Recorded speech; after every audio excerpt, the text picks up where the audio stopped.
Welcome everyone to the second workshop on Gita. For coming. Abhila sent out a questionnaire about 3 days ago asking you what your preferred topics are this week. A number of you suggested things along the lines of Karma Yoga. And so what are Bhagavad Gita's teaching on Karma Yoga? How can we apply them in our daily lives, in our student life? So I thought I would discuss that today. So we can distinguish a couple of questions. First of all, what is Karma Yoga? This is the fundamental question. How does Bhagavan Krishna and Bhagavad Gita explain Karma Yoga, the yoga of selfless action? How does Karma Yoga differ from Karma, just ordinary work? Everybody does. What makes work a yoga? What makes karma yoga? How can we turn work and study into a spiritual practice? How can we connect the Gita's teachings on Karma Yoga to our everyday lives? And then from the standpoint of sadhana, spiritual practice, often spiritual aspects ask themselves, I'm doing all this sadhana supposedly, but how do I know I'm making progress? So how do we know we're making progress in the practice of Karma Yoga? This is another question I'll try to address today, discuss. And finally, also in the context of Karma Yoga, Bhagavan Krishna often explains the concept of Swadharma. I discussed it briefly in a speech I gave like much, but it was very brief, so I want to extend on this. What is Swadharma? It's translated many ways. One's own law of being. There are other ways. How is it related to Karma Yoga? What is the relevance of Swadharma in our spiritual lives? So let's begin with famous shloka, which many of you hopefully know by heart.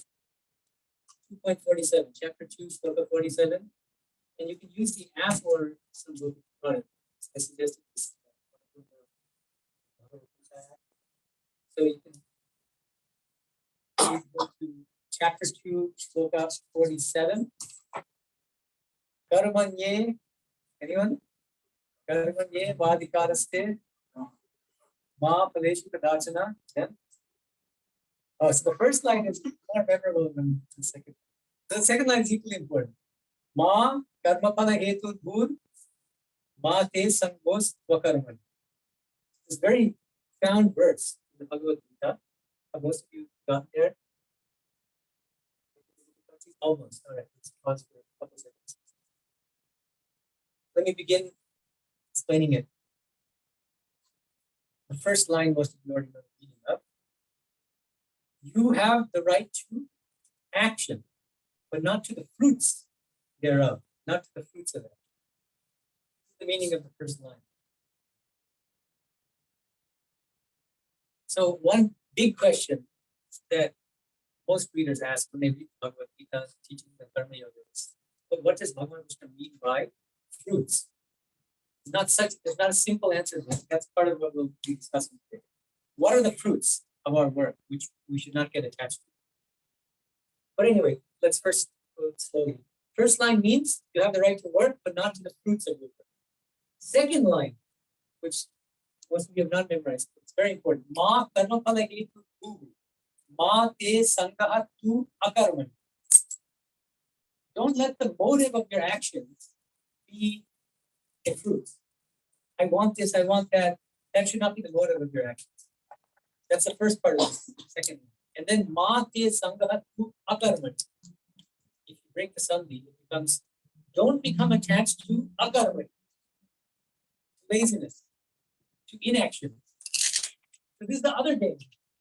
In the name of spirituality, not doing anything, taking it easy, saying, oh, Rajasic people do work. I'm not Rajasic, I'm very sattvic, and so I'll speak on it. In fact, that's tamas, that's not sattva. But it's a common mistake made in spiritual life. There's a kind of strategic, the ego is invested in mistaking tamas for sattva. So we often justify ourselves. by calling it sattvic when in fact it's tamas. So this is the great danger, especially in karma.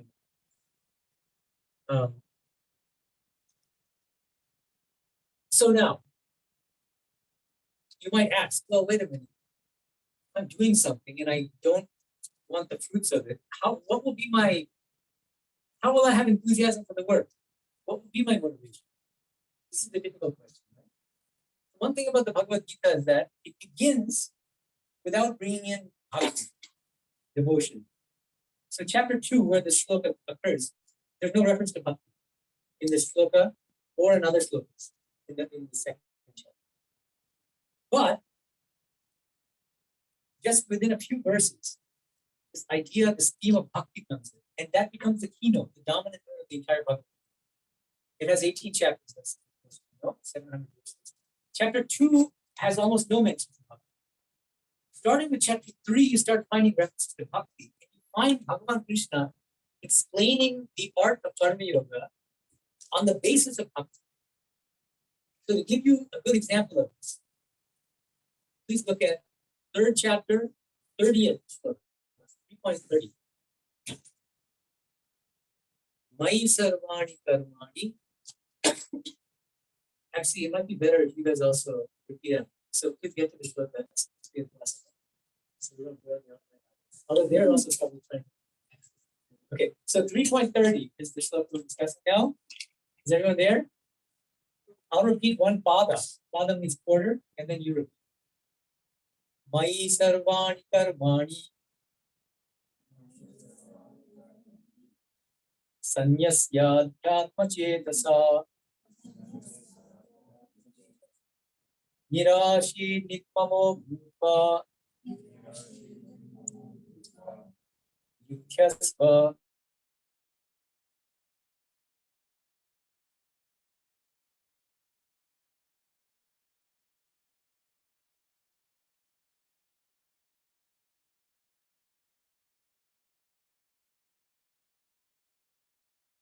and try to practice reading Devanagari to practice.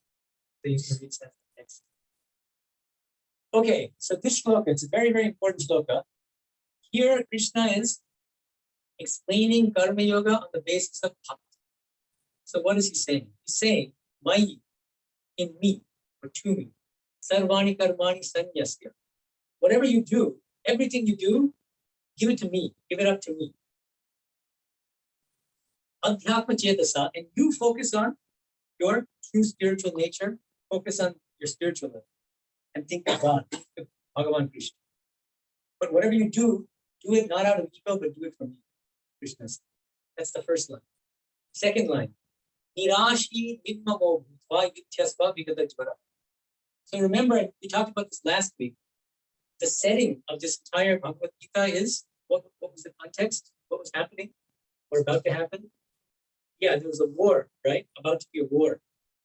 So the battlefield.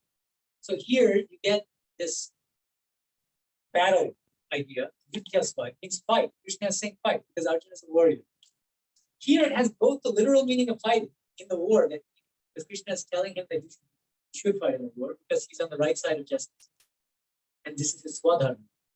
But it's also symbolic. It's also a metaphor. Yutyasva means that this entire life is a kind of battle. Every day we face all sorts of challenges. And in that sense, each one of us is a warrior in this battlefield of life.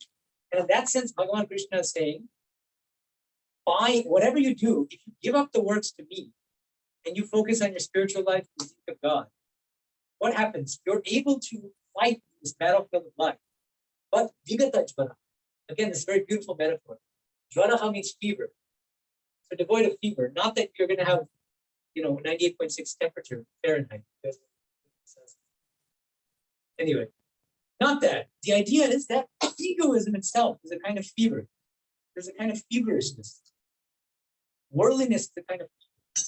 You're never happy, you're never peaceful, you're always restless, you're always looking for the next excitement and this and that. So that's in that sense, again, fever is itself a kind of symbolic.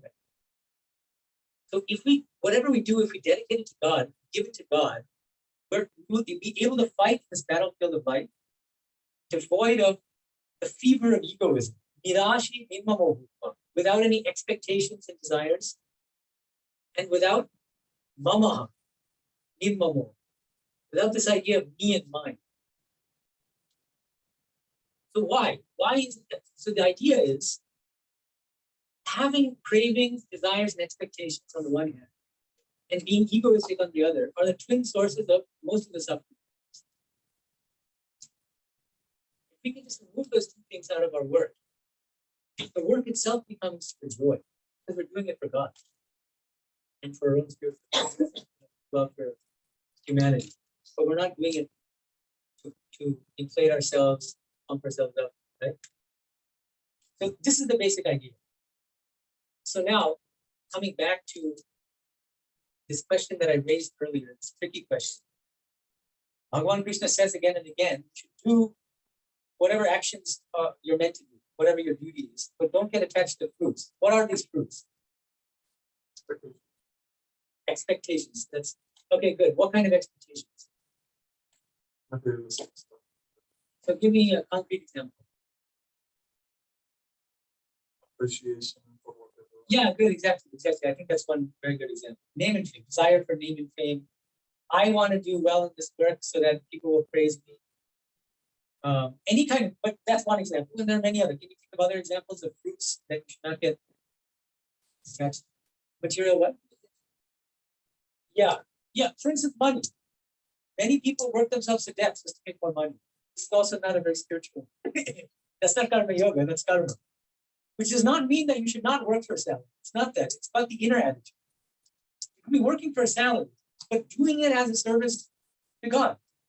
And you're making the salary not so that you can buy extremely fancy things and show off to other people, but because you're raising with them. You see, so it's all about the inner attitude.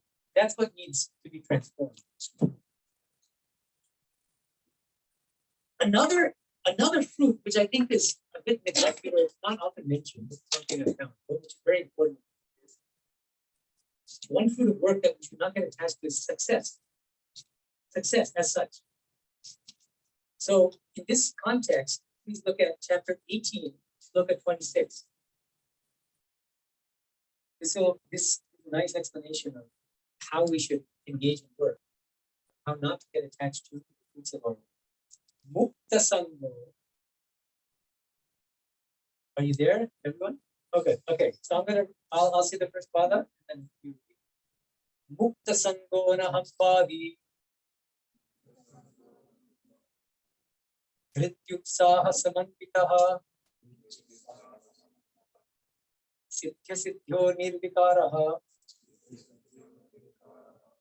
Karta Sattvika Uchyate. Good. So, what does this shloka mean? This is Bhagavan Krishna in this shloka is explaining the sattvika doer, the person who acts in a sattvika manner. What are the characteristics of this kind of person? First characteristic, mukta sangaha. This person is completely free from attachment. Attachment to the work itself. Some people, they can't live without doing a certain kind of work. This is also a kind of oneness. So that's partly what this word is. Mukta Sangaha means you're not attached to the work itself. That doesn't mean you don't enjoy it. It means you're not overly obsessed with it. Like this, that is the be all end all. That's the first thing. And then second, you're not attached to the fruits of it. So it applies both to the work itself and to the fruits of it. Second word, anahambad. Guess what that means? Yeah, free from ego. And the body is like always, there's some people, if you count the number of I, the number of times they say I, it's like staggering, They're always I. And even funnier, some people will refer to themselves in the third person. And they'll tell stories about themselves and basically saying that other people are praising them in 100 ways, So this is the kind of form of egoism, bragging about yourself, always talking about yourself, being obsessed with yourself. I'm so great because I do this kind of work and everybody should, appreciate it. So anahambadi means don't do that. Be humble. Be a humble servant of God. Whatever you do. Doesn't matter whether work is higher. There's no such thing as high or low. Because all work is work for Bhagavan. And at the same time, remember I was asking before, if we do karma as karma yoga, there's this danger that we may not put our full effort into it. There seems to be. There's this possibility. No, Bhagavan Krishna says, Dhriti utsahas manvitaha. Whatever you do, you should be full of enthusiasm. Oh, Dhriti means perseverance. You should have that tenacity. And you should never have this mentality of start something and then halfway through you get tired, you get bored, you get discouraged, and then you stop.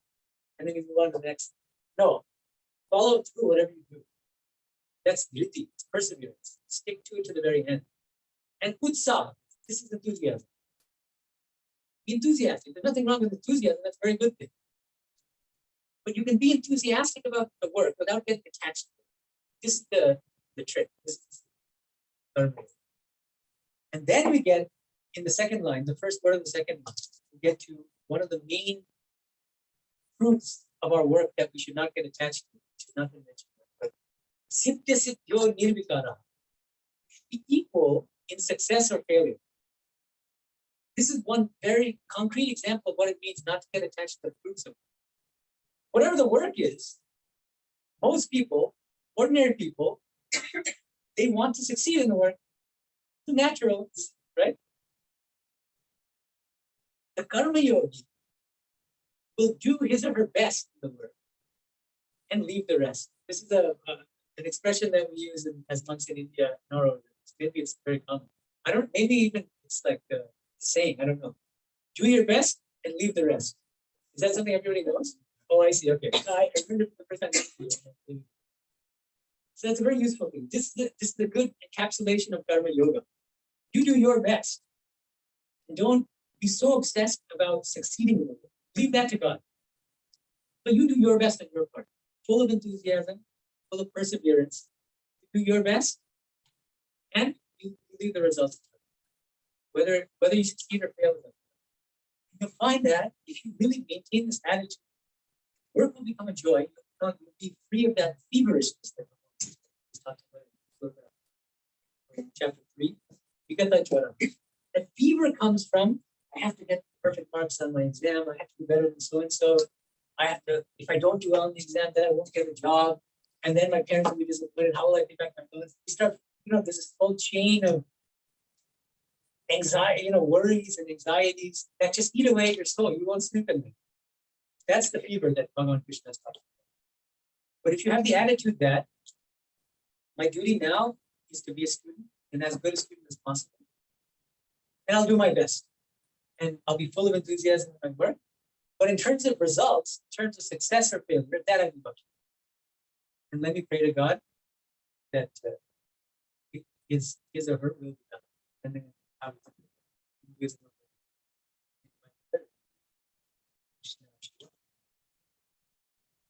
okay, so now, just to lend some sort of concreteness to this discussion, I thought I could discuss a couple of specific examples of work. One, this should come close to home for all of you studying for an exam. I assume many of you have done this already this semester or are about to, right? Everyone? Huh? Yes. Yesterday. Okay. Good. Good or not good? I don't know. Anyway, so good. You're all familiar with preparing for exams. So I thought a useful contrast would be preparing for an exam. This is the work. I have to prepare for an exam. There are two ways of doing it. One is as a karmi, and the other way is as a karma yogi. So the karmi, how does a karmi, the person who's simply studying for an exam, people who don't have a spiritual basis for what they're doing, how do they do it? What will they do? I want to hear from you. What do you think? Somebody who's not interested in spirituality and all that. When somebody prepares for an exam normally, what do they care about? Acing the exam. And then why? Why do they want good grades? Exactly. And praise from others. And then, so, yeah, exactly. All these things, all these worldly things. And again, remember, that's a recipe for fever. Now, what about the karma yogi? The same exam. Imagine even putting in the same amount of hours. The karmi might put in 50 hours. That might be too much. Let's say 20. And then the Karma Yoga also 20 hours. But the quality of those hours and the inner attitude when you're engaging in the preparations is completely different. If you're doing it as Karma Yoga, so what would that look like? If you prepare for an exam, trying to follow the teachings of Bhagavan Krishna about Karma Yoga, how would you prepare for the same exam? It's not going to think about what's the fruit of him doing good or bad. It's going to go against that. Yeah. Just focus on learning. Exactly. That's good. Exactly. I want to learn as much as possible. Learn for its own sake. I want to do well. You can say I want to, I'm going to do my best on this exam. But how will I do that? I'll leave it up. Right? But these things are easier said than done. But this is something, this doesn't happen overnight, but it's something you have to strive for. And prayer helps. In your failures also, oh God, you can say at night at bedtime, I tried to carry out your teachings in the Gita, but I failed miserably. I started thinking about what if I don't do well in the exam, then my parents will scold me, then I won't be able to I won't get a good job, this, that. Please, I surrender all the anxieties at your Lord's feet. This is in sadhana. Be open with God. See, in other religions, like Catholicism, for instance, there's an idea of confession. But you don't confess, you can confess directly to God, but usually there's an intermediate, there's a priest. And there are these confession boxes. It's a little weird. And you walk into a box, and on the other side of the grating, there's a priest sitting there, an actual human being. And you say everything. And that person listens key. So it was and they have discussed. And the idea is that you unburden your soul to this person, and you're absolved of those sins. The idea is go directly to the source, go directly to God. But whatever you do, your failures in sadhana, whatever small things you achieve, just leave it at the feet of God. So then it's not your concern. So combining karma yoga with prayer is very powerful. The combination of karma yoga and bhakti. So that's one example. How about just a little bit of a trickier example? If you're a doctor and a patient comes in and the patient needs critical surgery done. And if it's not done properly, that patient's going to lose his or her life. Right? So the interesting thing here is, the question is, should the doctor care about saving the patient's life if he's a karma yogi? What do you think?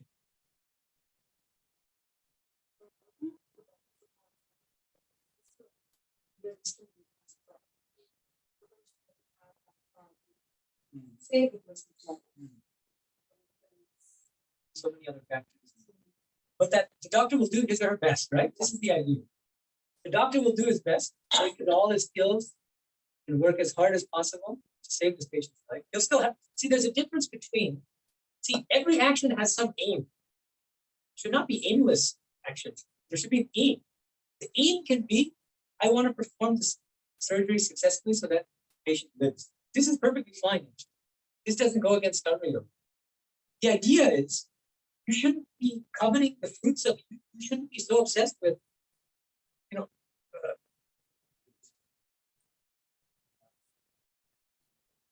right.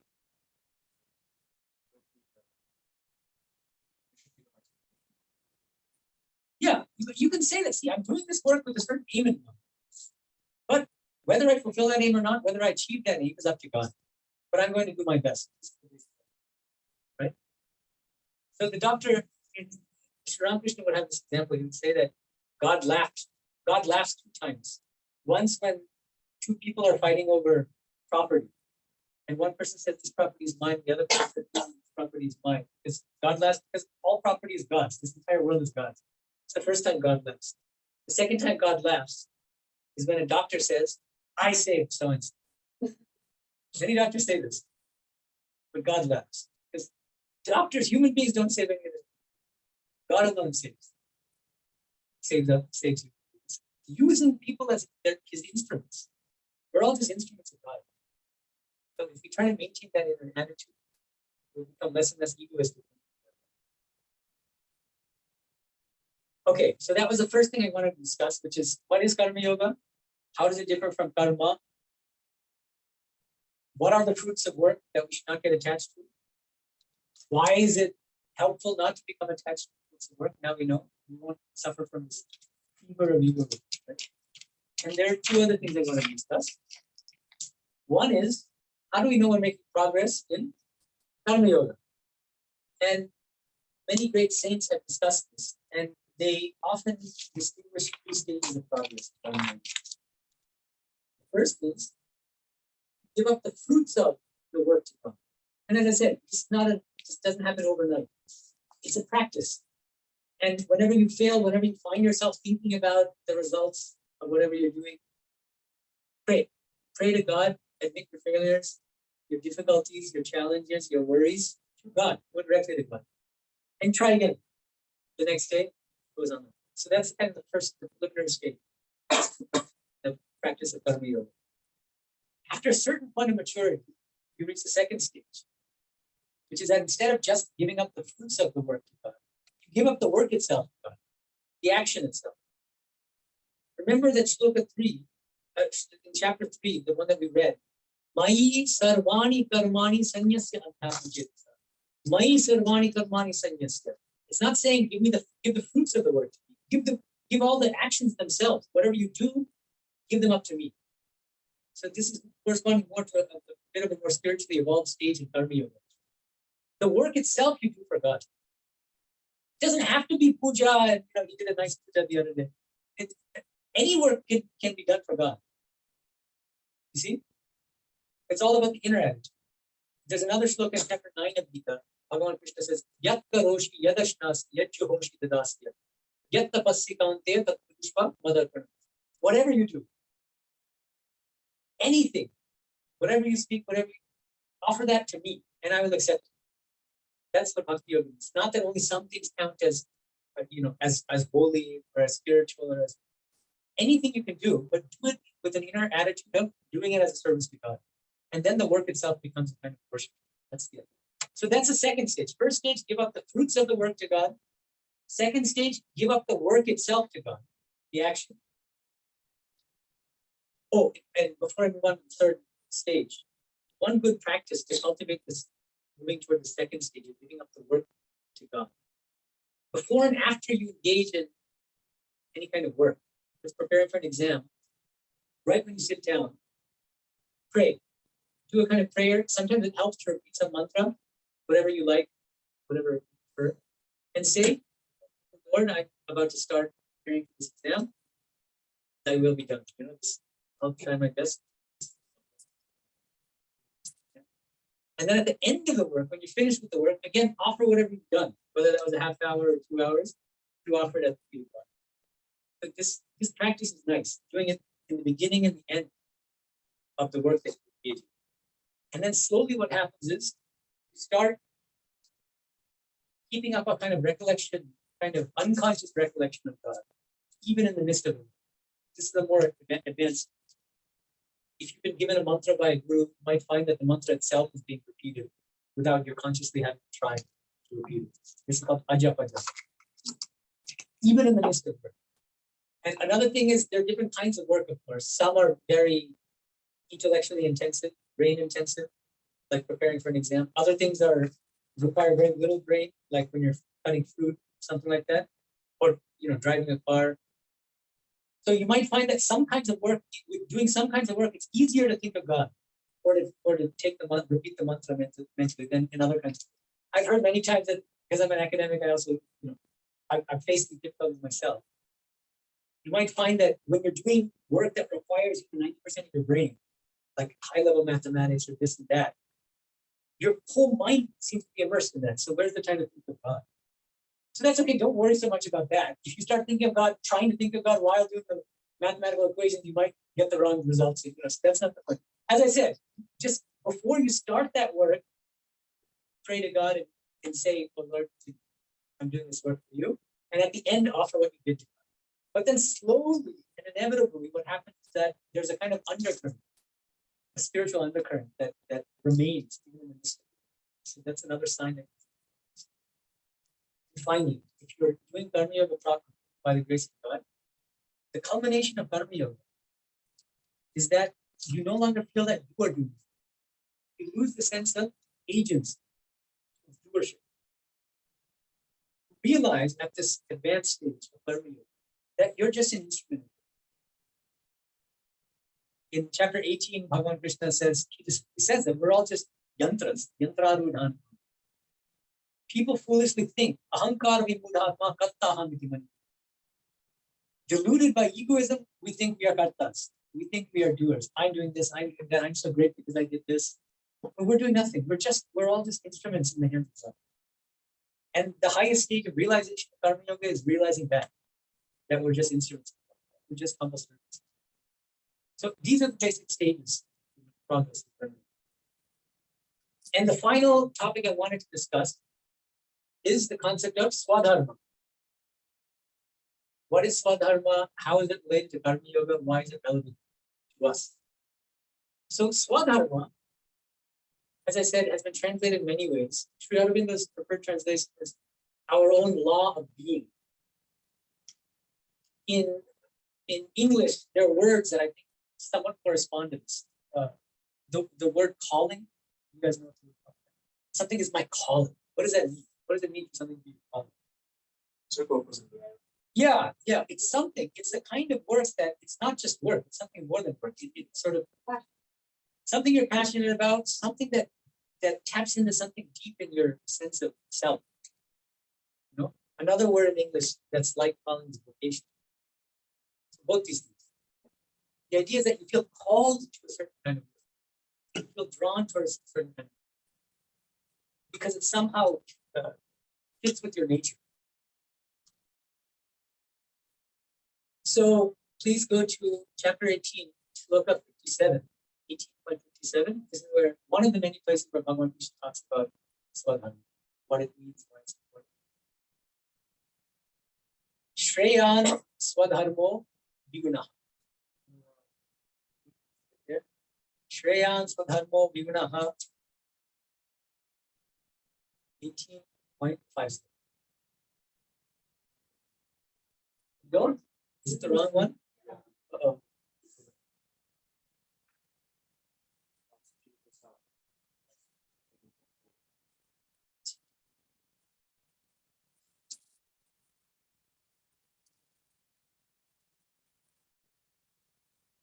Should be right around there. Earlier. Oh, it's 47. Oops. 18.47. Shreyan Swadharmo Vigunaha Paradharmat Swanushtitat Swabhavaniyatam Karma Kurvan Napnoti Kilvisham. Okay, so Bhagavan Krishna is saying here that it is better to do your own Swadharma, whatever is your calling, your vocation, badly, even if you do it badly, than doing somebody else's dharma exceptionally well. It's a very funny statement, but it's true. Even if you think, and even if you are able to do somebody else's dharma very well, you should do your own dharma, even if you do it badly. That's the first line. And then the second line is Swabhavaniyatam karma kurvan napnoti.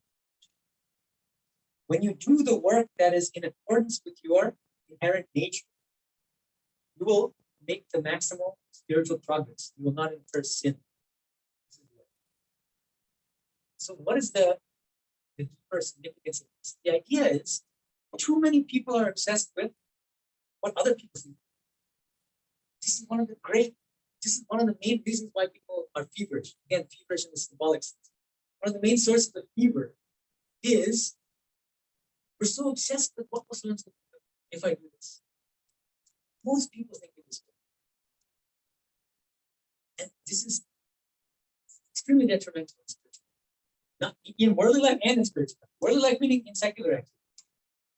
In all walks of life, this is extremely harmful. This is what results in all sorts of psychological problems, psychiatric disorders. That's why so many people are hopped up in so many different psychiatric medications. for depression, anxiety. One of the main things is what was so-and-so think, what my parents think, what will my peers think of me, what will so-and-so think, what will society think of me. So many different things to think about. So psychologists distinguish between two kinds of motivation when you act. One is intrinsic motivation, the other is extrinsic motivation. So thinking about what will so-and-so think of me, I'm doing this for money, I'm doing it to impress other people, to make so-and-so happy. These are all extrinsic motivations. Intrinsic motivations, I'm doing it because I'm passionate about it, because I'm benefiting from doing it, I'm growing spiritually by doing it, I'm helping people by doing it, I'm able to serve people by doing this. This is intrinsic motivation. Something that somehow fits with your nature. And you're not doing it because you're trying to impress other people or you're listening to what other people. So the movie 3 Idiots is partly about this. I watched this before I found that. And right, the story is about a number of people so their family is pushing them into to study things that they're subjects that they're not interested in. One guy loves wildlife photography, right? But is forced to do engineering. It's very typical, especially in India. So, right, wildlife photography is this guy Swadharma. What was his name? The character's name? Farhan. Farhan Swadharma is wildlife photography. But he's in engineering. Because why? His parents are pushing him into it. Maybe he's also thinking about, I don't remember. Did he care about society also? His parents. Parents. So his father was really Christian. Right? This is a very common problem, especially in India. In the US, maybe a little less because kids don't care as much about their parents. My dad forced me to enroll in Berkeley as a computer science major back in 1990, even though I wasn't interested. And I was good in math, so I did it. But after 1 year, I was so bored that I switched to philosophy in English. And because of that, now I'm able to do scholarly work on Vedanta and all this.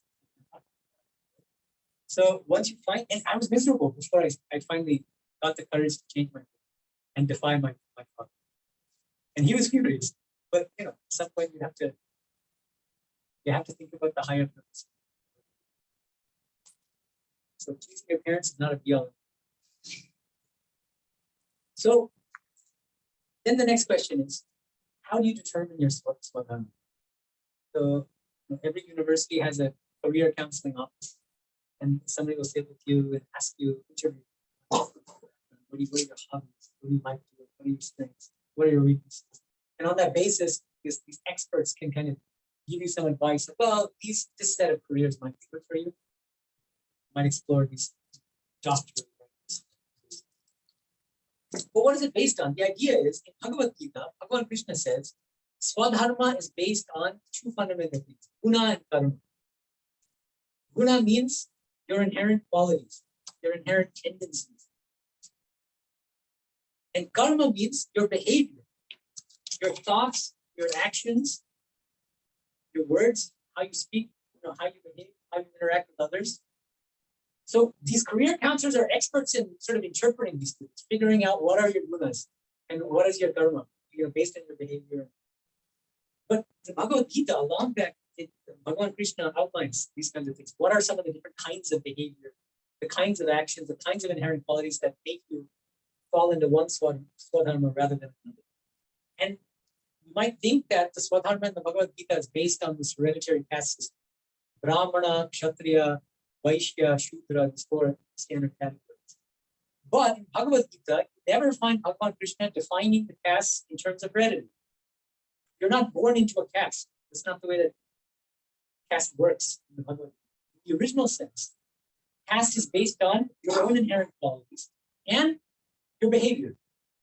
This is the idea. And these things are malleable. In the course of a life, you might evolve. So you might go from being a Brahmana into a Vaishya. You go from a Vaishya into a Brahmana. And there's no higher or low here. It's about inherent qualities. It's about the kind of temperament, the kind of leanings. Once you understand yourself, you'll be able to figure out what kind of work best suits you. That's the idea. So Brahmana qualities would be kinds of work that are intellectually oriented, academics, religious workers, religious activities, pujaris, and these kind of things. Depending on how you do the puja, of course, especially in the US. When I was growing up in Boston, my parents would take me to these temples, and I found it very uninspiring. There's extremely fat, hot-bellied Brahmin priests driving very, very expensive Mercedes-Benz cars. It looked like they were doing it just to make money, and so anyway, whatever you do, it can be something externally religious, but if you do it in a selfish way or an egoistic way or in a worldly way, then you're just a worldly person. And if you're doing something very ordinary, like washing a car, washing dishes, cleaning a bathroom, but you do it as a service to God, that becomes very powerful spiritual. It's not the nature of it. It's the inner attitude in which you do it. That's the important. So anyway, so roughly though, the Bhagavad Gita describes the Brahmana qualities in that way. Kshatriya qualities, the qualities of a leader. See, fighter does not just mean military. Of course, military occupation will fall under it, but it's much broader than that. There's some people you'll find who have a kind of, they thrive on fighting, not in a bad way, fighting injustice, activism, protests, protesting injustice, being a CEO of a company, being a leader, being a fighter. These fall into the Kshatriya kind of category. Vaishyas, anything involving economic transactions, working in hotels or restaurants, trade, business, import, export, these kinds of things. And Shudra class, again, this is not any higher, lower, good or bad. It means people who their inherent tendencies make them love serving others. And that can take so many different forms. I think that the medical profession is a kind of service, right? That's a Shudra. So is nursing. So is being a waiter or waitress in a restaurant, being an air hostess on an airplane, right? Doing charity in a nonprofit organization. These are all kinds of service. Right? So ask yourself, what is your deepest, what do you really want in your heart of hearts? Not what your parents want or what society wants, what will make you the most money, what will get you the most name and fame and prestige. What do you want? And what is your nature inclining you toward? What kind of work? So these are broad categorizations, but each of us can think about how to kind of make them more specific, how to apply them to our own lives, and how to update the Gita's classification for modern times. Now it's 2022. So many, over a millennium has passed since. And so there might be, we can be creative in this.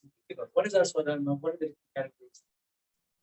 Now, then the final question is, why is it beneficial for us to perform actions in accordance with our Swadharma? And I want to hear from you first. Why might it be useful? Why do you think Krishna is harping so much on it? Swabhava niyam, do work that is in accordance with your particular inherent nature. Why? Yeah, good. That's one thing. Yeah, maybe that's how we get peace. That's one part of the answer. You're so good at doing it. Right? I mean, if you're so good at doing it the right way would definitely make us the best in that particular area. Right, that's good too. Yeah, exactly. So one aspect, I'll get to in a second. One aspect is the social aspect. See, as a society ideally should function like a well-oiled machine. And every member of that society has a role to play. And the way for this machine to work at its optimal level is that every cog in that machine works optimally. How will you work optimally? If you do the work that's best suited to your nature, right? So that's along the lines of what you're saying. It's that from a social standpoint, it's very beneficial. You can do the most beneficial work for society by doing work in accordance with your true nature. That's one aspect. Another one is you're talking about getting peace. That's more about your inner peace, mental peace, and it's also about making spiritual progress. From a spiritual standpoint, the idea is that if you can do a work that suits your particular nature, see, each one of us has a whole set of some scholars from previous lives and what we've done in this life, late mental tendencies. These are packets of energy which are driving us. So if we can use that energy and just rechannel it in a more positive direction, then that's a very powerful force. That's the idea. Instead of forcing ourselves to do something that's somehow that doesn't come naturally to us. So even from a spiritual standpoint, we get peace of mind, we'll be more joyous in the work. I'll get to that in a second. And what were you going to say?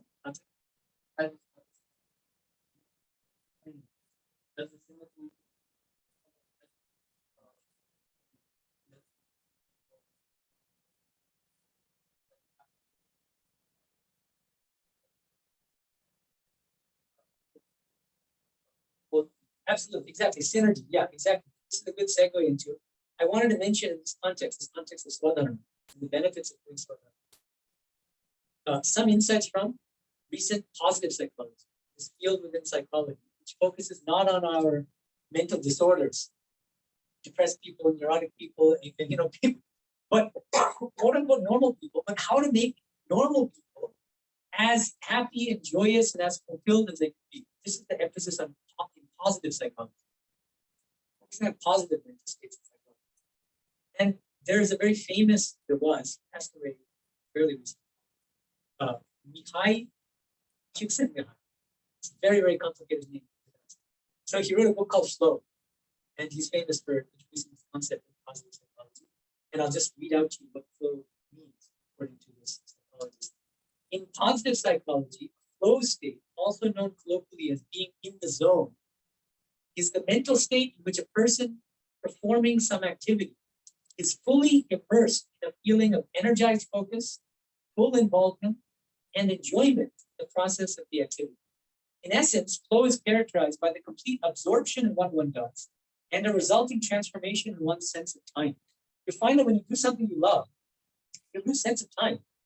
And then suddenly an hour later, you realize, I thought only 5 minutes passed, but actually, 2 hours. This is an example of being in flow. How do you get into a state of flow? The first thing is do something that fits with your swabhava, with your inner law of being, with your inherent tendency. But that's not enough. The work should be sufficiently challenging. If it's too easy, you're going to get bored, so you won't be able to enter into that state of flow. So the work should be sufficiently challenging, and your skills and talent should be up to the challenge. So if it's very challenging, but you're not up to it, you're going to end up depressed. But there's a kind of optimal balance between level of difficulty and challenge on the one hand and your skill set.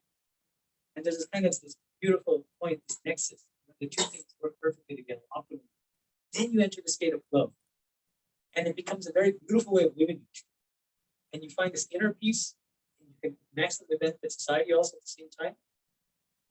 And another related concept is something that Martin Seligman, another famous positive psychologist, he wrote a book called Authentic Happiness.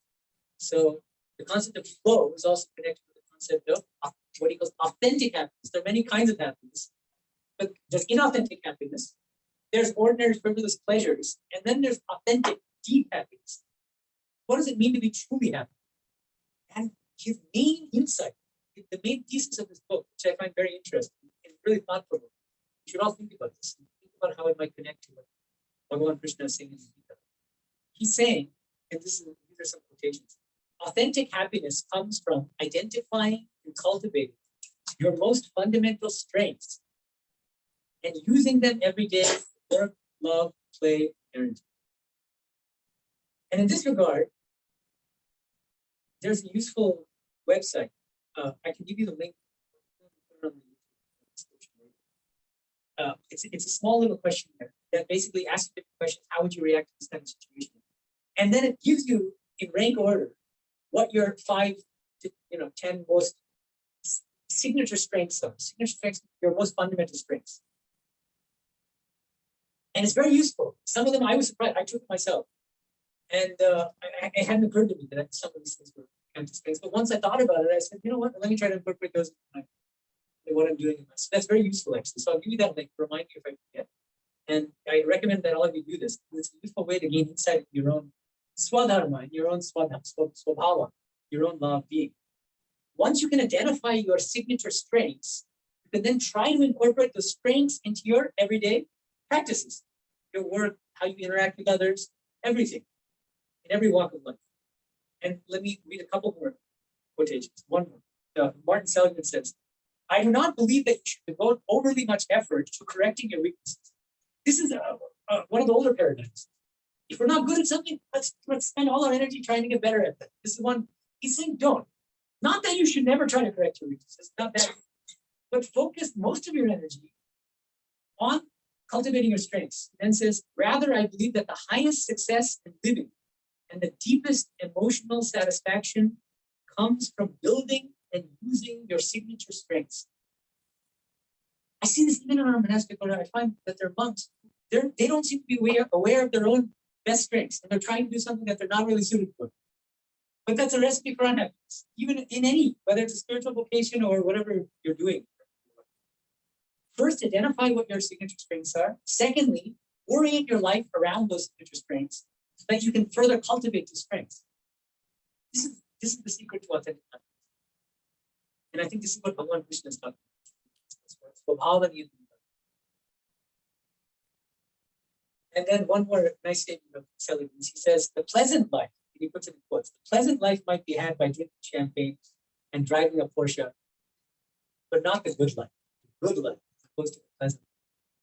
Rather, the good life is using your signature strengths every day to produce authentic happiness and abundant gratification. By gratification here, it means fulfillment, feeling fulfilled. Like there's some deeper meaning in it, that there's a purpose in it.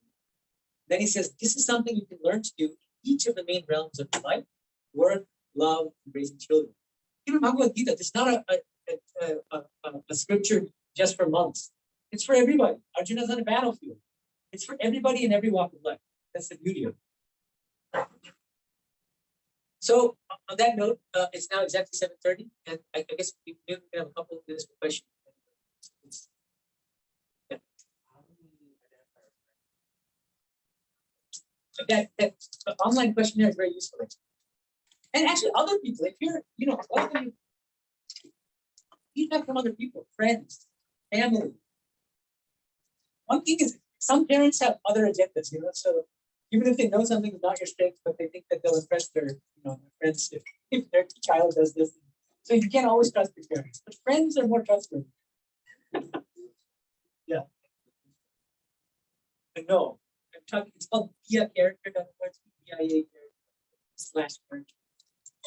I'll get to it. But I'm sure there are other ones too. This is just, I did this online course on the science of well-being, taught by Doris Necklace at Yale University. So I got all these words. There's two books or websites are very, very useful. Coursera.org and edX. I've done a lot of classes. I use the class I use it for Yale also. And there's some really wonderful resources. So yeah, identifying character strengths, ask friends that are trustworthy, close friends, who really know you. And because your good friends want what's best for you. And they're not going to care so much about, do this because it will impress society or your parents. They do it because they'll give you advice because they love you. And they won't necessarily have the biases of parents. Some parents are good parents. I don't want to say all parents are biased, but sometimes they have the wrong motives. Right? Yeah. Other questions?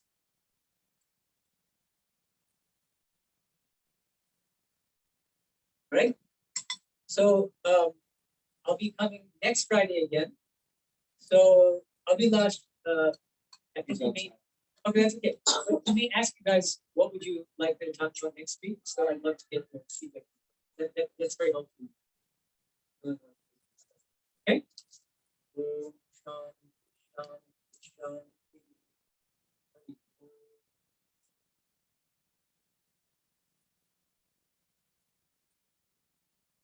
No, it's not. Okay, good. So will you be able to ask them again? Yeah. Yeah. Great. Okay, thank you. Off the record questions? I did. Sorry, I'm just so busy. So I wasn't able to look at it. I will. I was telling some people before you came, I was, for the past few weeks, I've been studying very hard for the knowledge test at the Department of Motor Vehicles in order to improve my driver's license. And I failed twice a couple weeks ago. And you only have one more chance. And if you fail it a third time, you have to pay to re-register and go through those process again. There was supposed to be 36, but it's on the computer, and I think I answered 2 of them. There's some really weird questions. There are only 3 options. Huh? In the mountains, they can catch you off, but they won't make you take it. Yeah. Because once you've already got Yeah. Oh, yeah. The first 2 times I failed this week. I just thought something wrong. This time I started off on the wrong foot. They're really weird questions. They ask really strange questions. how do you reduce the risk of carbon monoxide poisoning? Is there anything if you lower your keep it within the strength? And the answer is that you're supposed to keep it slightly, like you have to open your window slightly. But anyway, so I did pass by God's grace. So sorry, that's the long-winded explanation for why I think I was trying to quite short for this. Yeah, but I will get to it. I promise. Yes. This is very sincerely also just give me a reassurance. We'll head over for the article. Let's go.